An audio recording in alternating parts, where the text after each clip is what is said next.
This is Surau Haji Saleh. Sebenarnya kita kena sambung renovation ni. Celebrity. Aiman, please is me before. This is me before kena bantai dengan pakcik. This is me before kena bantai dengan pakcik. Nah. This is me before masuk masjid. Wait, Fitri. Okay, cepat Fitri. This is me, cepat.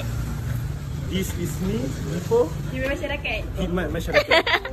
Bismillahirrahmanirrahim. Assalamualaikum dan salam sejahtera kepada Puan Fatma. Pada hari ini, dalam video ini saya akan membentangkan tentang refleksi terhadap khidmat masyarakat yang telah dijalankan oleh kelas C3 seramai 23 orang di Surau Haji Saleh pada 25 Januari 2025 hari Sabtu. Jadi, pertama sekali saya ingin mengucapkan kesyukuran kepada Ilahi kerana kami berjaya melaksanakan khidmat masyarakat ini dengan aktiviti gotong royong, membersihkan dan mengemas Surau Haji Saleh yang telah melakukan pengubahsuaian. Bagi saya, program ini bukan sekadar usaha untuk mencantikkan atau menyusun kembali rumah ibadah tu, tetapi dia lebih di mana program ini dapat mencerminkan nilai kebersamaan, keprihatinan dan tanggungjawab sosial dalam kalangan masyarakat setempat. Baiklah, kita bergerak kepada dalam konteks peranan guru terhadap komuniti setempat.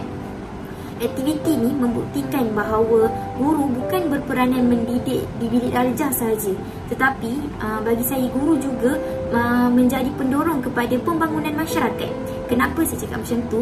Guru menjadi pemacu dalam merancang dan melaksanakan aktiviti kemasyarakatan seperti gotong royong ni lah, yang bukan sahaja memberi manfaat kepada guru tu sendiri, tapi juga memberi manfaat kepada masyarakat dan juga persekitaran.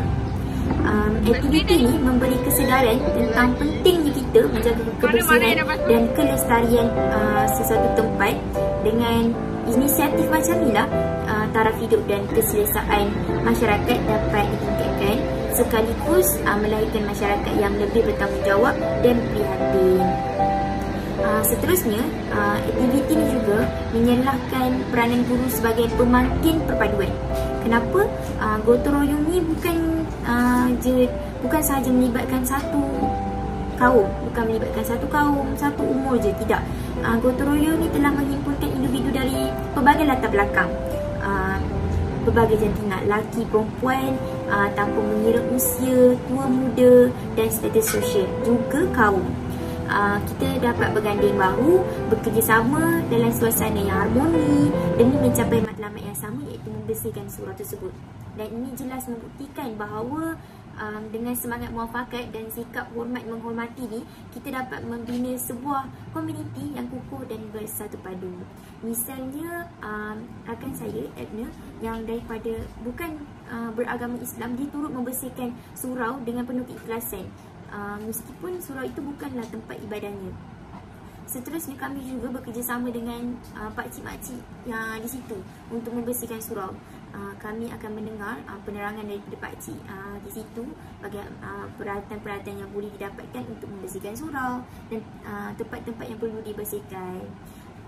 Seterusnya, melalui video ini saya menyeru setiap orang yang melihat video ini agar kita terus menyemarakkan budaya kesukarelawanan ini dalam kalangan masyarakat.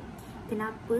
Dalam seperti yang kita lihat sekarang, ramai generasi-generasi muda yang hanya melibatkan diri dalam sesuatu yang tidak bermanfaat bagi diri sendiri. Bagi saya, mereka lebih kepada bertanggungjawab terhadap diri sendiri, tetapi tidak bertanggungjawab terhadap masyarakat.